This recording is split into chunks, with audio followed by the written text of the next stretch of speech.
The rain drizzled down steadily outside our small flat in Brighton.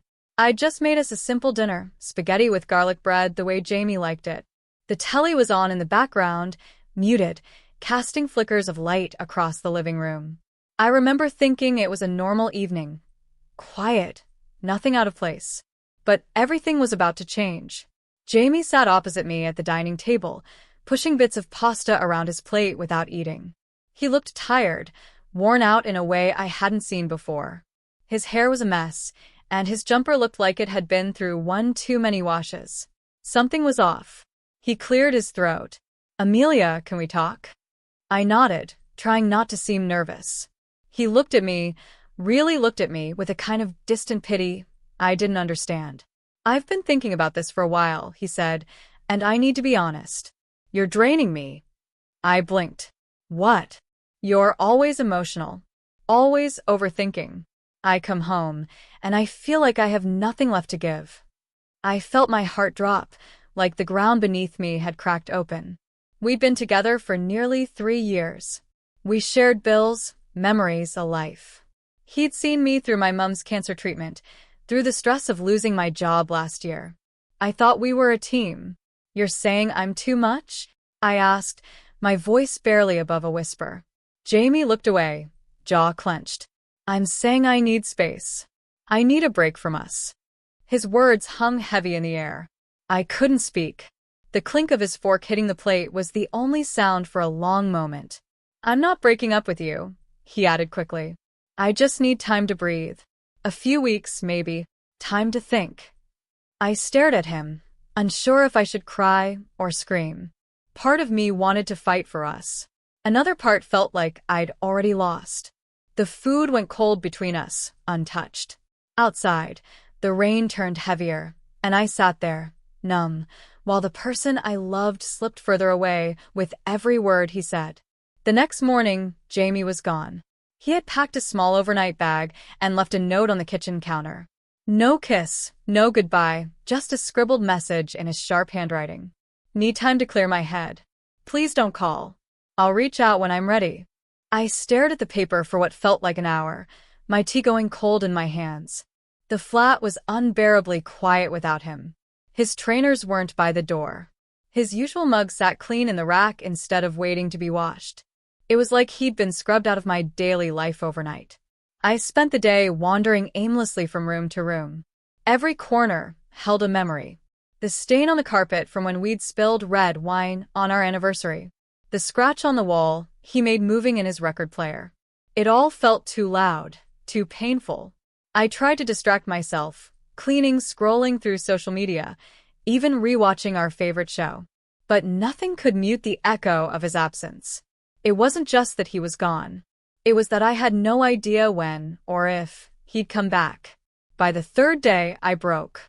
I dialed his number, hands trembling. It rang twice before going straight to voicemail. I didn't leave a message.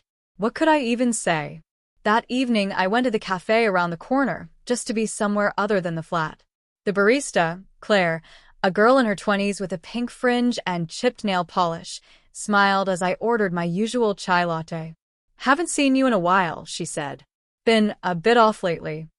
She nodded kindly, sensing I didn't want to talk. But as I sat by the window, staring at the drizzle coating the glass, I overheard 2 girls chatting a table over. "Some men just want everything without giving anything back," one said. Like, if a woman shows emotion, suddenly she's too much?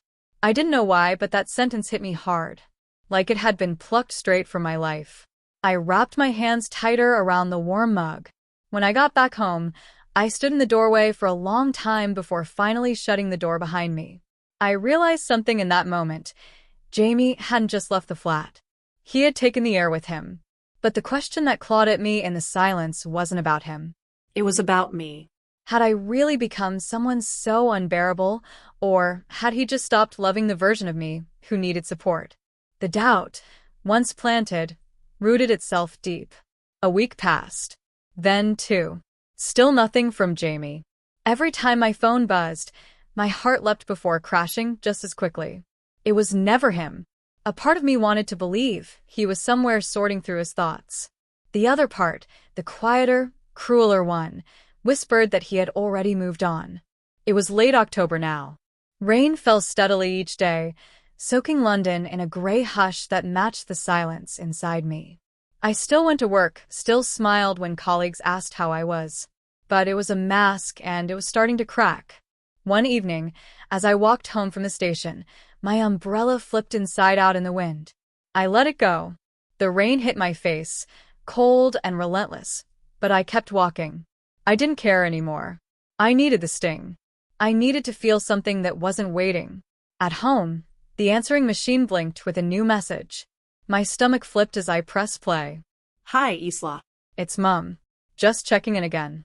I know you said you're fine, but well, you don't sound fine, love. Call me back, okay? I sighed. I loved my mum, but I didn't want to explain things I didn't understand myself. What would I even tell her? That my fiancé had walked out because I cried too much and smiled too little? That I'd become a ghost in my own life? I poured a glass of wine, sat on the floor, and opened our old photo albums. There was one from the year Jamie and I went to Cornwall. We looked so happy, wind-swept on the cliffs, arms wrapped tight around each other. His eyes in those photos looked at me like I was his whole world. I closed the album sharply.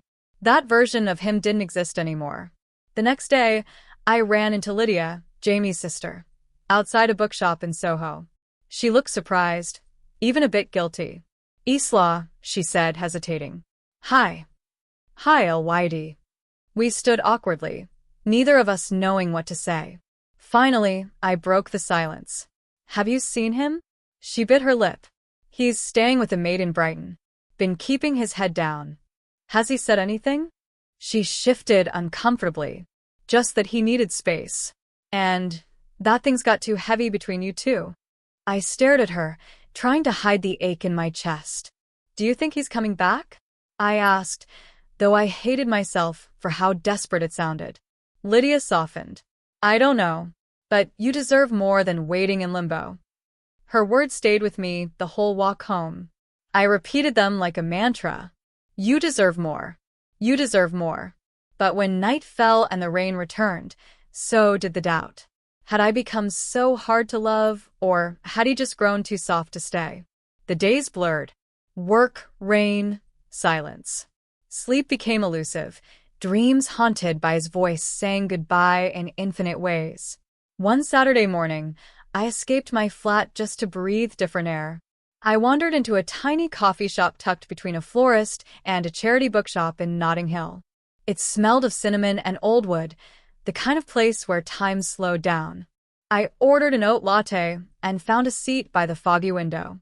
The warmth of the mug in my hands was the closest thing I'd felt to comfort in weeks.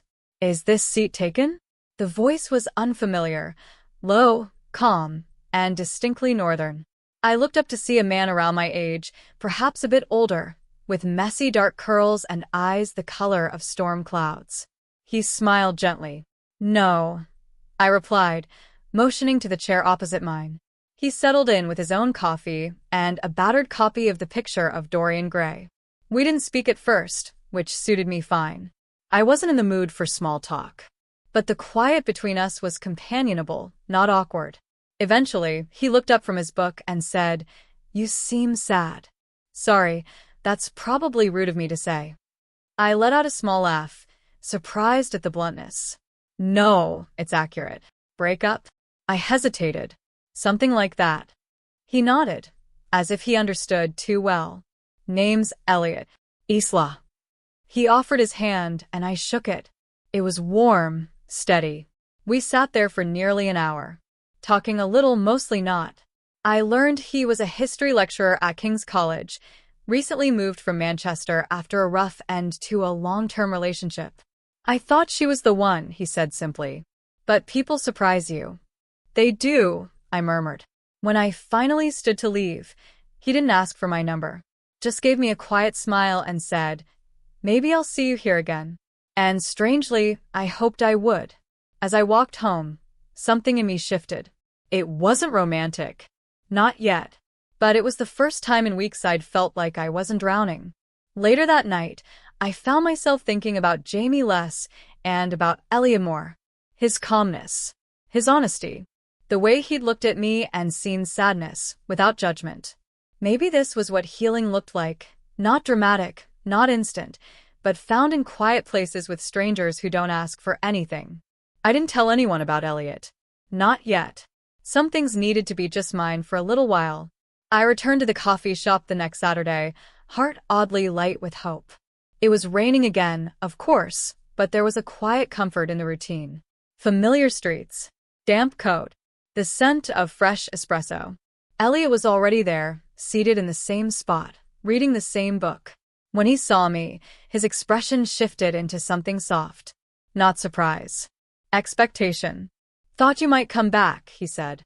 "Thought you might not be here," I replied, settling opposite him. That day we talked more. About books, about our worst dates, about why he hated small dogs and why I loved them. We laughed. I laughed. By the third Saturday, we'd fallen into a rhythm. I didn't check my phone when I was with him. I didn't flinch at silence. He never pried, never pushed for details about Jamie or what had really happened. He let me exist without the wreckage being explained. But then, on an idle Tuesday afternoon, the past caught up with me in a flash of auburn hair and an all-too-familiar coat. I'd gone to a new cafe near Covent Garden with a colleague, Kate. We'd just settled down when I saw Jamie walking past the window. My breath caught in my throat. He wasn't alone. A woman strolled beside him, tall and elegant, with striking red lipstick and a hand on his arm like it had always been there. I froze. Kate noticed. "You all right?" I nodded too quickly, staring down into my cappuccino. "That's him," I murmured. Her eyes flicked towards the window. "With her?" I nodded again. He told me it wasn't about someone else. Swore he just needed space. That he didn't know what he wanted. Kate's mouth tightened. He knew exactly what he wanted. I should have looked away. I didn't. The woman laughed at something he said, tilting her head like I used to. Jamie smiled. Not the polite, strained smile he'd given me in our last weeks. A real one. Bright. Certain. I walked out a few minutes later, claiming I wasn't feeling well. Kate didn't argue. That night, I cried harder than I had since the day he left. Not because I wanted him back, but because of the lie. The betrayal. He'd moved on. He already had. And the worst part? I didn't feel jealous. I felt erased. The next Saturday, I nearly didn't go to the coffee shop. But something in me knew I needed the quiet. The space. Him. Elliot looked up as I entered, and before I even sat down, he said, "Rough week." I nodded. He didn't ask why. Instead, he passed me a book, Wuthering Heights, with a sticky note on the cover that read, "People who burn don't always destroy everything they touch." For the first time in weeks, I let someone else's words hold me together. By early March, the Saturday coffee shop visits had become sacred. I no longer hesitated to go. I looked forward to them. Elliot had become more than a familiar face. He was a rhythm, a constant, the steady echo to the noise in my head. We never spoke of feelings. It wasn't necessary. Everything unspoken hung between us, humming like static.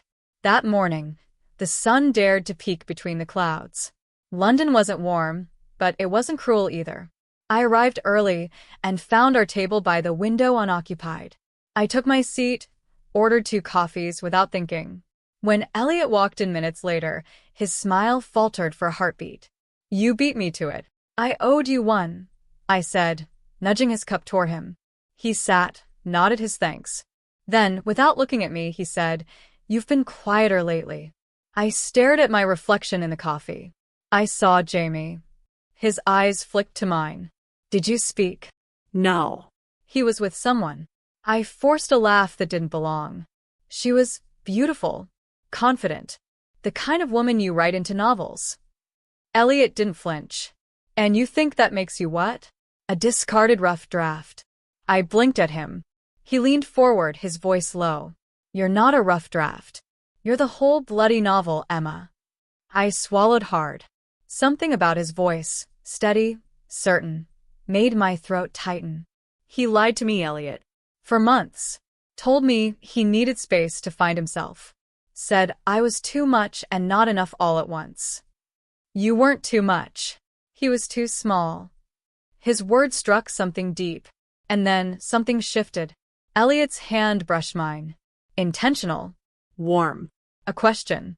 I didn't pull away. Later that day, we wandered through Hyde Park, our coffees long gone, the air crisp with the scent of damp grass and promise. We didn't talk much. We didn't need to. At the Serpentine, I asked, "Have you always lived in London?" "Nearly. Spent a few years in Edinburgh, but I came back." "Why?" He hesitated. "Because someone I loved chose someone else." My breath caught. I hadn't expected honesty today. Not like this. "She left me for her boss," he said plainly. 3 years ago. Said I was comfortable, but not exciting. And now? He looked at me then, properly, his eyes darker than I'd ever seen. Now I realize excitement isn't love. You don't need sparks to build something that lasts. You need kindness, safety, laughter on dull Tuesdays. I smiled, but my heart ached in that quiet way hearts do when they realize they've been seen. Really seen. That night, I couldn't sleep. Not from pain, but from the humming possibility of something new. Not perfect, not fast, but real. It was a rainy Thursday when the past came knocking, quite literally. I had just settled into my flat with a cup of tea and a book Elliot had recommended, the kind that lingered in your thoughts for days. Outside, London was soaked in grays and puddles. I welcomed the quiet, the steady sound of rain against the glass. Then came the knock. 3 quick raps. Hesitant, but familiar. I opened the door, and there he was, Jamie. His hair was damp, jacket clinging to his frame, eyes wide with something unreadable. "Hi," he said. I didn't move. "What do you want?" He shoved his hands into his pockets, the same way he did when he was lying. "I've been thinking about you. About us." My pulse raced, but not from longing. From the cold grip of memories. "You made your choice."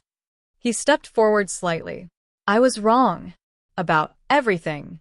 She, Clara, left me. Said I wasn't who she thought I was." I let out a breathless, bitter laugh. "And you thought I'd what? Be waiting?" His gaze dropped. No. "Maybe. I don't know. You were always home to me, Emma." I wanted to slam the door, to tell him he had burned down every room in that home. But instead, I stepped back and let silence stretch between us. "You hurt me," I said at last. "You told me I wasn't enough." He looked up, eyes pleading. "I didn't mean it. I was scared. Of settling. Of being ordinary." "You made me feel small," I said, voice firm. Like love had to be earned with perfection. Jamie shook his head. "I see now that you were the best thing in my life."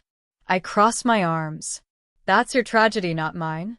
Before he could say more, my phone buzzed. A message from Elliot. "Hope your day's been kind. Fancy dinner tomorrow?" I found a place that serves proper pie. My heart swelled at the simplicity of it. I looked back at Jamie, standing there like a ghost from a chapter long closed. "I've moved on," I said, not cruelly but clearly. "I don't want what we had. I don't want you." He flinched, then nodded slowly. "Goodbye, Emma." As the door closed, I felt it, not a sharp pain, not regret. Just a quiet relief. The kind that comes from surviving something and finally putting it down. Later that night, I replied to Elliot, "Dinner sounds lovely. Let's try that pie." And just like that, the future felt closer than ever. The restaurant Elliot had chosen was tucked away down a narrow cobbled street in Hampstead, the kind of place you'd walk past if you didn't know it was there. Soft jazz floated through the air, mingling with the warm scent of roasted herbs and slow-cooked meats. He stood to greet me when I arrived, that familiar glint of kindness in his eyes. "You look lovely," he said, pulling out my chair. I smiled. "You always say that." "Because it's always true." Dinner passed in a flow of laughter, shared stories, and spoonfuls of flaky pastry filled with rich, comforting warmth. There was an ease between us, like we were 2 pages from the same book. At one point, Elliot reached across the table, gently brushing his fingers against mine. "You've been through a lot," he said. I know I came into your life just as the storm was ending. I don't want to rush anything. I care. Deeply. I held his gaze. You never made me feel like I had to be anything but myself. That's new for me. He smiled, eyes crinkling. You're more than enough, Emma. Always have been. Something softened inside me. The walls I'd built so carefully around my heart no longer felt necessary with him. Not because he demanded their removal, but because he made safety feel real. As we stepped out into the chilly night, he offered me his arm.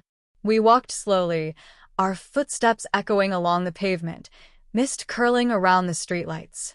Can I see you again this weekend? He asked. I nodded. Yes. I'd like that. We paused at the corner, where we'd part ways. There was a beat of silence before he leaned in and kissed my cheek, tender and unhurried.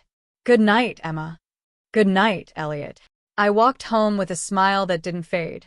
For the first time in what felt like forever, I wasn't haunted by what had been. I was looking forward to what could be. The past had tried to return, but I had chosen differently. This time, I chose myself. And maybe, just maybe, I was choosing something better. The following week was filled with a strange mixture of excitement and nervous anticipation. I hadn't expected to feel so eager about seeing Elliot again, yet the thought of him seemed to linger in my mind more than I cared to admit. The weekend arrived, and as promised, Elliot took me to a small but charming cafe in Covent Garden. We found a corner table by the window, where the golden afternoon light streamed in, casting a soft glow across the room. He looked even more handsome than I remembered, his smile as warm as ever. So, he began as we sipped our drinks. How have you been? Really been? I hesitated, the weight of the question sinking in. I'd gotten so used to putting on a brave face, to hiding the scars of my past under layers of forced normalcy. But now, with Elliot, it felt like I could actually speak the truth. I've been good, I said, my voice faltering slightly.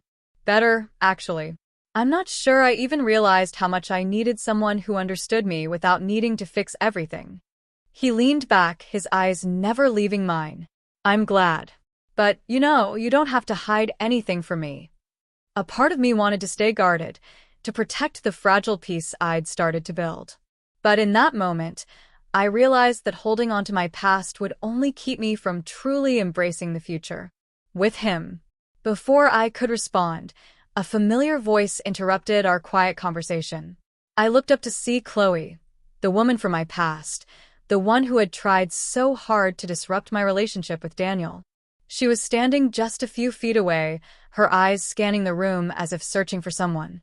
The moment our eyes met, I felt an unexpected rush of emotions.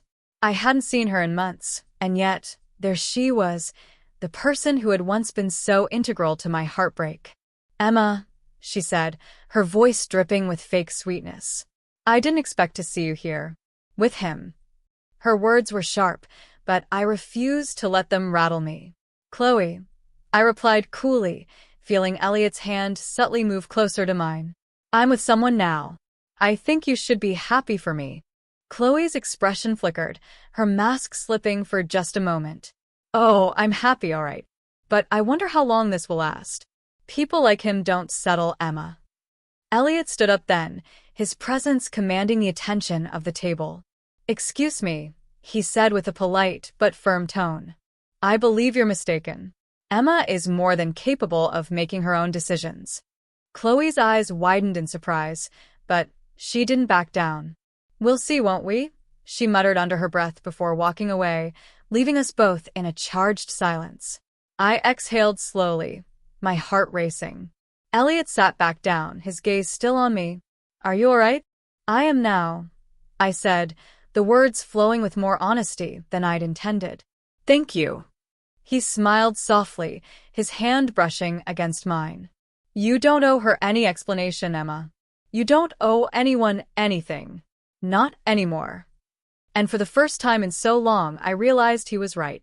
I didn't need to keep explaining myself to people who hadn't been there when it mattered. This was my life, my choices.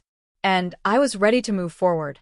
With a final glare, Amelia left the apartment, her heart heavy with betrayal.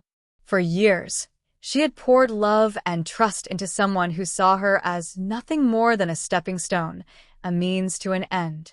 She stood outside, taking a deep breath, feeling the cool night air in her lungs, as if the world itself was offering her a sense of relief. She hadn't yet figured out the exact path she would take, but she knew one thing for sure. She was done. Her phone buzzed, and her heart skipped a beat. It was a message from Emily. "I think we need to talk. I can't just pretend nothing happened." Amelia hesitated. The truth would come out sooner or later, but did she want to hear it from Emily now? Before she could decide, a second message popped up. This one was from Nathan. "Amelia, I know you're angry, but please don't do something you'll regret. I was going to tell you everything, I swear." She let out a bitter laugh. "Tell me everything? Now you want to talk? After everything?" Her fingers hovered over the phone as she tried to figure out her next step. She could delete the messages, block them both, and move on. Or she could respond. Her thumb hovered for a moment before decisively typing. "Goodbye, Nathan. Goodbye, Emily. This is over." As she pressed send, she felt a wave of empowerment wash over her. It wasn't easy, but it was the right thing to do. Nathan and Emily had taken enough from her, and she had learned the hard way that sometimes people didn't deserve second chances. She stood there in the middle of the street, with nothing but the sound of the distant city around her. For the first time in a long while, she felt free. She didn't need anyone to define her. She could rebuild, start over, and find happiness on her own terms. With a final glance at her phone, she walked away into the night, ready to embrace whatever the future had in store.